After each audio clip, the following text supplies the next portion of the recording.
Tapi anehnya justru malah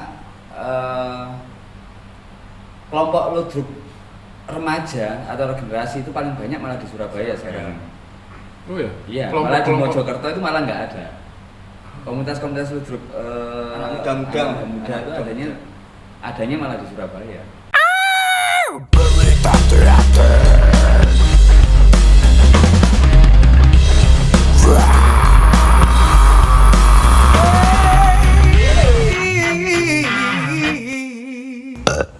Selamat datang di Berita Teater episode berikutnya ya. Gak hafal ya? Gak hafal mas, saking oke mas, kita udah sampai 80-an 85 ini ya, episode yang tercatat loh. Yang tercatat dan yang tertayangkan. Jadi masih ada beberapa yang belum tertayangkan, masih dalam proses edit. Banyak banget mas. Mohon doanya, mohon dukungannya mas ya. Like, subscribe ya. Subscribe. Karena bagi kami, menurut kami belum banyak. Belum malah ditakoni lah. Aku lebih menjelaskan. Kita ketemu sama teman-teman juga masih praktisi di teater, bisa dibilang gitu ya mas ya. Dan ini kita ngobrol sama staf pengajar dari SMK 12 Surabaya. Ketemu sama, mereka selalu ketemu sama anak-anak muda Surabaya yang berkobar-kobar, dan dulu itu katanya Surabaya itu adalah yang berjuang. Wicah nom kabeh, arek-arek Surabaya berarti kan anak-anak muda yang punya tenaga besar, jiwanya, semangatnya besar juga. Mereka ini adalah mengendalikan jiwa-jiwa itu luar biasa sih teman-teman. Pengendalinya itu mereka berdua ini. Kalau Bung Tomo masih hidup, berbes mili pasti dia. Kecil ya. Ini kacang. Asli. Ini ketemu sama Mas Agung. Sama satu lagi Mas Nasir sama Mas Agung. Ini ngajar di SMK 12 dari tahun berapa Mas Agung? Nah, ngajari gak jelas mas. Iya, artinya kalau resmi ngajar itu 2017 ya? 2017. Itu sudah SMK 12 apa masih SMKI? SMK 12. Sudah SMK 12 ya. 2017. 2017. Sama. Udah baca sana juga. Wow. Oh Mas, kok pengen ngajar teman-teman di sana? Ya sebenarnya nggak pengen ngajar. Tapi iya, sebenarnya nggak pengen ngajar sih. Cuman karena seneng teater, timbangannya nganggur kan. Berproses di sana. Sebenarnya intinya sebenarnya bukan ngajar sih. Dari sebelum ngajar kita berdua tuh sudah proses dengan teman-teman SMK 12 ya. Alumni dulu alumni sana. Ini alumni SMK 12. Mas Agung enggak? Saya enggak alumni sana. Kok bisa tiba-tiba masuk sana? Aksesmu ke sana itu gimana? Punya pacar orang sana dulu atau? Iya. Ya enggak, salah satu SMKI dulu yang namanya SMKI ya. Jadi termasuk salah satu basis kesenian untuk pelajar waktu itu kan. Jadi Surabaya ya. Jadi saya ketika ingin tahu banyak seni ya akhirnya mainnya ke sana gitu aja. Belajar awalnya di sana juga. Tapi nggak sekolah di sana. Ya, pun berproses kayak gitu. Iya, berproses dengan teman-teman SMKI. Sampai ya terus-terusan ke sana akhirnya diangkat. Sampai terus ya. Terus dibunuh. Ketemu sama teman-teman SMK itu dari tahun berapa, Mas? Saya sebelum ada jurusan teater sudah di SMKI. Sebelum ada SMKI udah di sana mungkin. Dari kecil ya. Ya. Iya, sebelum ada jurusan teater dari tahun masih sebelum tahun 2000 lah. 98 99 sudah di SMKI itu. Proses bareng dengan teman-teman SMKI. Udah sejak itu ya, berarti ya. SMP, SMA waktu itu. SD masih SD. Masya Allah, SD tekan kono. Kanca-kancane SMA rusak sejak dini berarti. Iya.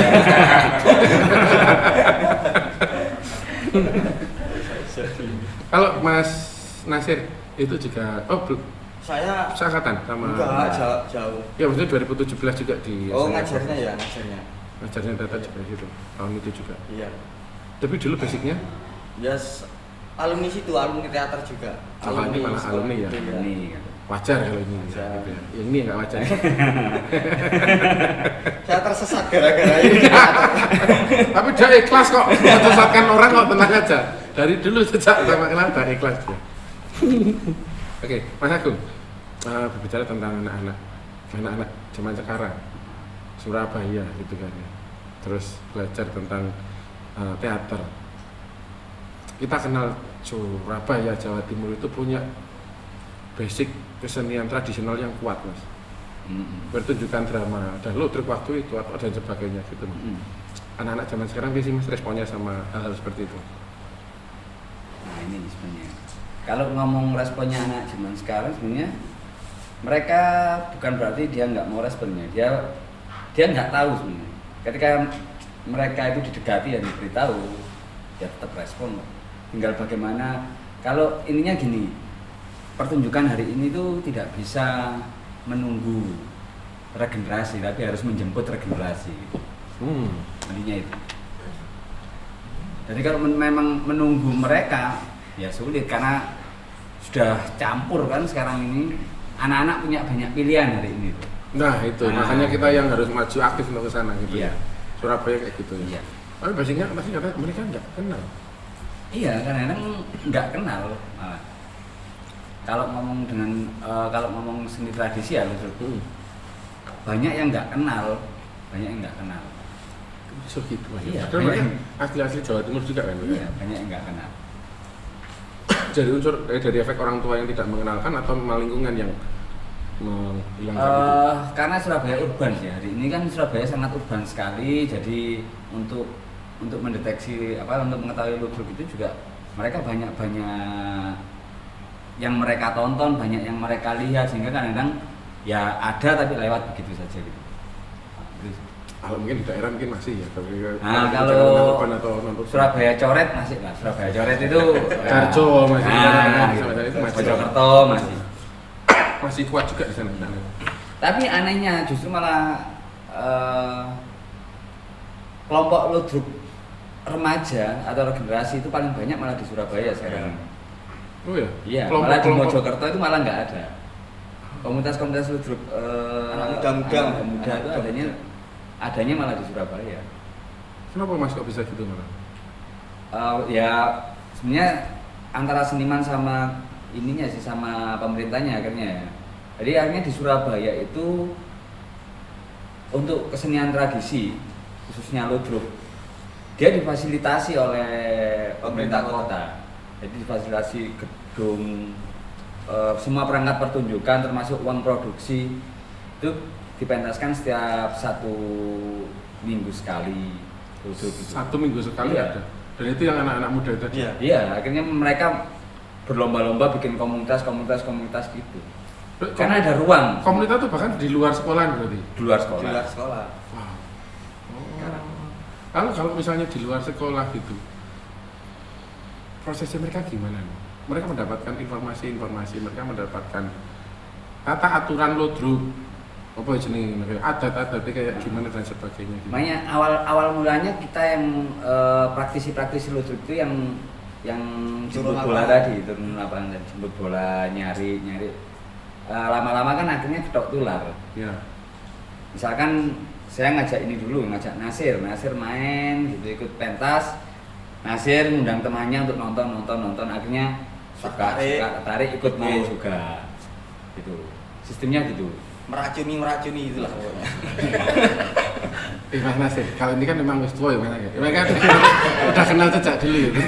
Maksudnya udah dari itu pun mengenal seni pertunjukan itu, tradisional ludruk ataupun semuanya lah gitu. Ya. Mas Nasir. Kalau saya yang kebetulan Motivasimu apa Mas? saya dulu kan juga tahu, saya aslinya Trenggalek, bukan dari Surabaya asli, enggak. Saya dari Trenggalek. Saya masuk Surabaya itu ketika masuk SMA. Kelas 2 itu ya masih belum tahu, kesenian tradisinya memang belum tahu. Masuk langsung tiba-tiba kelas 2? Enggak. Oh enggak, kelas 1 dulu. Kelas 2-nya baru ketemu. Baru itu Mas Agung. Bapak ini. Oh, kelas 1-nya belum. Belum. Tapi kelas itu udah ambil yang teater itu. Iya, sudah.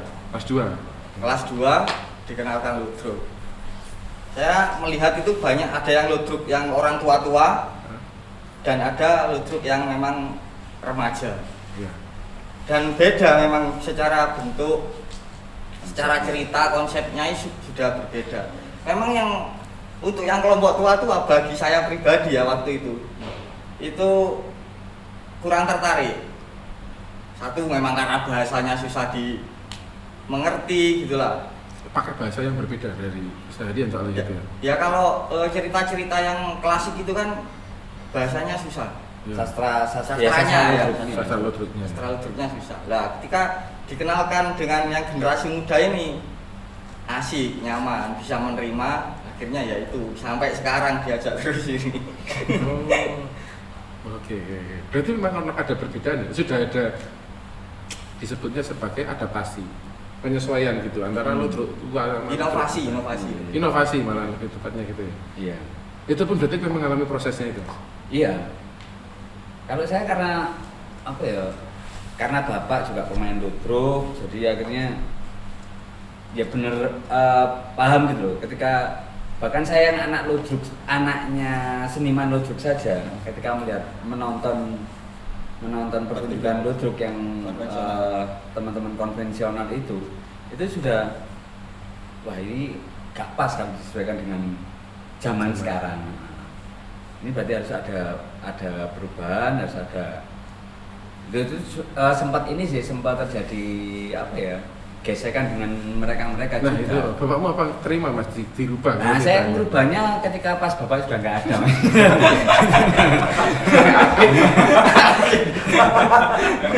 Atau peteng tapi ya iya gitu kan. Coba kalau masih ada ya belum tentu. Belum tentu boleh ya. Gitu. Nanti nunggu nggak ada dulu baru dibongkar ya. Tapi kan masih ada penerus-penerusnya selain Iya, bapak. itu sempat terjadi gesekan sih. Akhirnya teman-teman yang konvensional akhirnya baru mau menyadari setelah itu berjalan beberapa tahun baru mereka mau menerima gitu, bahwa kita tidak merubah ludruk itu secara esensinya ya. Kalau kita ngomong ludruk itu sebenarnya esensi yang paling mendasar itu kan kesenian yang muncul dari rakyat yang mungkin beda dengan ketoprak atau wayang ya, yang murni dari rakyat, dari masyarakat. Sedangkan masyarakat hari ini itu berkembang. Betul. Masyarakatnya sudah nggak sama dengan masyarakat yang dulu gitu. Berarti kan ludruk sudah nggak kontekstual lagi kalau ngomong ludruk itu sebagai kesenian yang asli dari masyarakat tapi masih mengikuti masyarakat yang lama secara bentuk pertunjukan, secara cerita. Berarti kan itu yang justru malah yang malah meruntuhkan esensi ludruk itu sendiri. Tapi jangan-jangan ludruk itu sebenarnya masih kalau menurut Mas Agung atau juga yang sudah diterima dari dulu sampai sekarang pergeseran dan sebagainya, ludruk itu sebenarnya apa sih? Kalau saya sendiri bagi saya ludruk itu kesenian yang murni muncul dari rakyat. Karena kalau ngomong sejarahnya ludruk juga sudah mengalami perkembangan sebelum jadi yang namanya ludruk ini. Oh gitu, makanya bisa sebenarnya. Bisa, gitu. Ludruk mulai dari era Lero, berangkat dari orang yang habis panen ya, habis panen sawah, habis kerja di sawah, terus hibur tetangga-tetangganya di teras rumah gitu kan awalnya. Hiburannya itu gitu ya, sebenarnya begini tuh. Ya, bikin lelucon, bikin pertunjukan mini gitu kan di teras rumah gitu. Akhirnya berkembang sampai Lero ngamen. Jadi Lero itu sudah keliling ke kampung-kampung untuk ngamen gitu. Akhirnya dari Lero berkembang lagi menjadi besut. Dari besut baru berkembang ke ludruk. Ciri itu ada yang dilestarikan gitu nggak sih? Atau ya udah berubah aja, cuma namanya aja. Ludruk dari rakyat. Kalau secara unsur dan struktur masih tetap, kita masih pegang itu sih.